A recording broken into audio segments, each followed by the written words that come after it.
Welcome back to From the Pages of WWF Magazine, the August/September 1986 issue. This issue opens by setting its theme plainly and deliberately. Striving for glory in the WWF is positioned right at the front, and it functions as a mission statement rather than a simple article.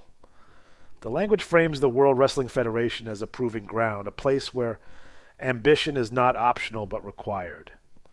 Wrestlers are portrayed as competitors in a hierarchy where advancement must be earned, guarded, and defended. The tone is motivational but not gentle. Glory here is something chased under pressure, not handed out. The magazine immediately pivots into scale and spectacle with How Big is Big, WWF is compared to other athletes. This feature leans hard into measurement and comparison. Heights, weights, and physical presence are stacked against athletes from football, boxing, and other sports. King Kong Bundy is centered as a benchmark, with Andre the Giant and the Big John Studd used as reference points.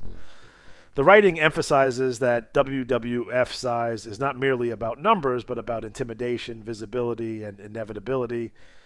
Wrestling giants are framed as something beyond ordinary athletics, occupying a category of their own.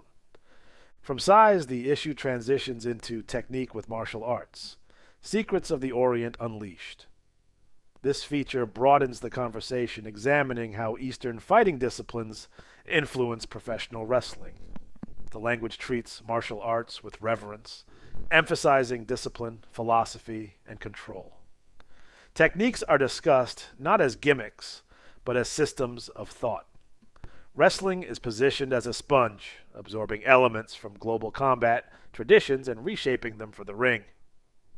Conflict returns to center stage with Battle of the Titans, Bulldogs versus Volkoff and the Sheik. This article frames the match as a clash of styles and ideologies. The British Bulldogs are presented as speed, coordination, and technical excellence, while Nikolai Volkoff and the Iron Sheik embody brute force, power, and intimidation.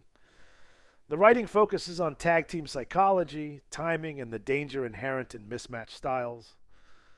Victory is framed as uncertain, not guaranteed by reputation alone. Championship pressure takes over with Hulk Hogan. Can he stay on top? The article examines dominance not as a victory lap, but as a burden.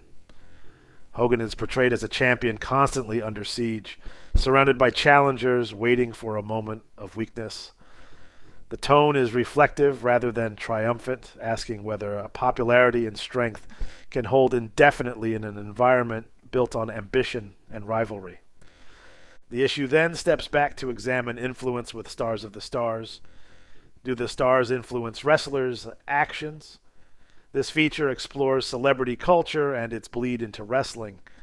Actors, musicians, and public figures are discussed as reference points that shape wrestler presentation and behavior. Wrestling is framed as performance as much as competition, influenced by trends beyond the ring. The article asks whether stardom changes how wrestlers see themselves and how fans respond in turn. The centerpiece arrives with the cover feature, Bundy interview, a big man with the big opinions. King Kong Bundy speaks directly and unapologetically. He discusses Hulk Hogan, Hulkamania, and the myth of invincibility surrounding the champion. Bundy talks about fear as a weapon, dominance as a strategy, and the avalanche as a statement rather than a move. Managers are discussed as assets, not crutches. The tone throughout is confident and confrontational. Bundy does not seek approval. He expects submission. From there, the magazine turns its attention to voices rather than bodies, with WWF announcers, the men behind the voices. This feature pulls back the curtain on commentary, emphasizing the importance of narration in shaping perception. Announcers are framed as storytellers, responsible for translating action into meaning. The article reinforces that wrestling is not only seen but heard, and that those voices carry weight. Personal rivalry resurfaces with Adrian gets a dress down. Orndorff messes up a pretty boy. The article focuses on humiliation and confrontation. Adrian Adonis and Paul Orndorff are framed through character clash with emphasis on pride, image, and consequence. The tone is sharp and dramatic, presenting the conflict as a lesson in overconfidence and retaliation. The departments then carry the issue forward with texture and rhythm. The WWF mailbag gives voice to the audience with letters reflecting praise, frustration, loyalty, and disagreement. Editorial responses keep the conversation grounded and controlled. Staying Fit offers wrestlers personal tips for health and conditioning, reinforcing that longevity depends on discipline away from the spotlight. Around the Ring provides quick updates and movement within the WWF landscape, keeping the reader oriented. Thoughts from the editor frames the broader direction of the company, while Grappling Glitter Wrestling in the World of Entertainment reinforces wrestling's expanding role in pop culture. Movies, television, and celebrity connections are treated as natural extensions of the WWF brand.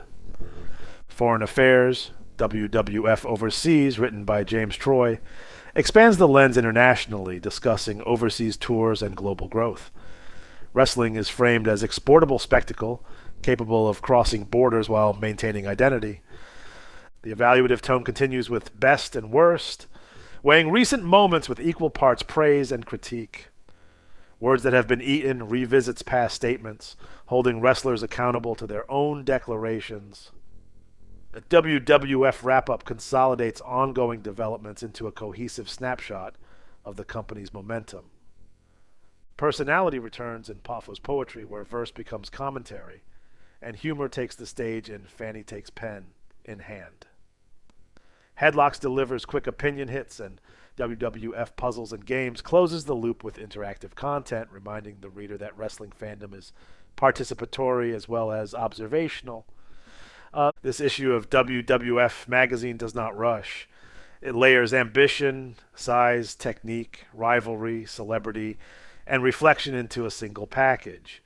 It presents the WWF as a world where glory is pursued relentlessly, voices matter as much as bodies, and staying on top is the hardest battle of all. See you next time. Farewell from the Empire State.